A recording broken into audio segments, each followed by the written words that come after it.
For the past 100 years, Americans have become more and more and more abstracted from their food. 100 years ago, 50% of Americans worked on the farm. Today, that number is under 1%. There are more prisoners than farmers in America. And so, of course, nobody has any real idea where food comes from, including farmers who grow immense amounts of corn that gets turned into corn syrup that gets fashioned into one crappy thing after another, which is what we then put in our mouths. I think that most of the features of the modern world we inhabit are a reflection of the fact that we've had cheap fossil fuel for 200 years. That's why it now makes economic sense in some way to move a tomato thousands of miles from where it was grown. As the price of fuel changes, that economic logic will shift. One of the good synergies here is that if we're able ever to do anything about global warming, if we're ever able to reach an agreement or pass a bill in Congress, the effect will be to raise the price of fossil fuel. That's how we'll make some progress.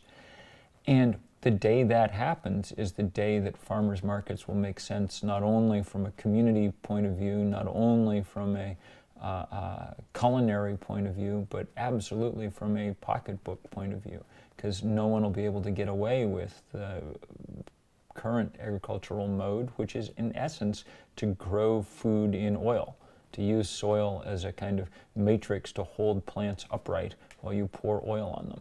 In the last 10 years, that is shifting back in the other direction. Suddenly the number of farmers is on the rise. Suddenly the farmers market is the fastest growing part of the food economy in the country.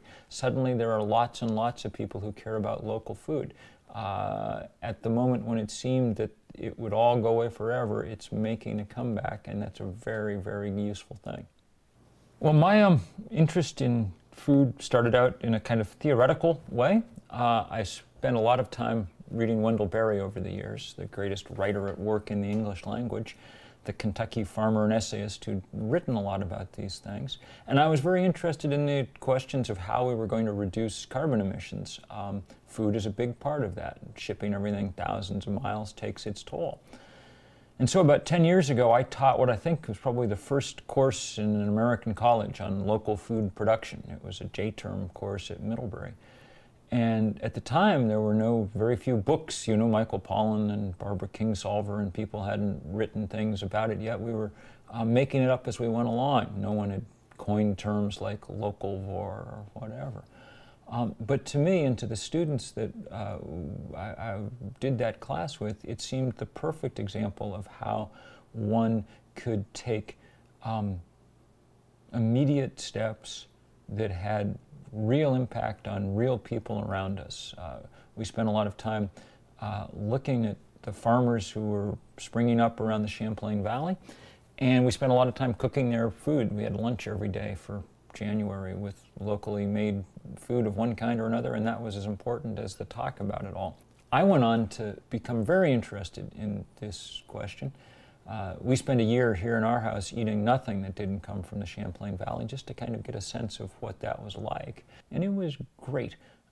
You know, by March we were a little tired of root vegetables, but other than that, plenty of abundance and plenty of variety. It made me a better cook because I wasn't able to draw on everything. I had to get better at taking ingredients and doing different things with them.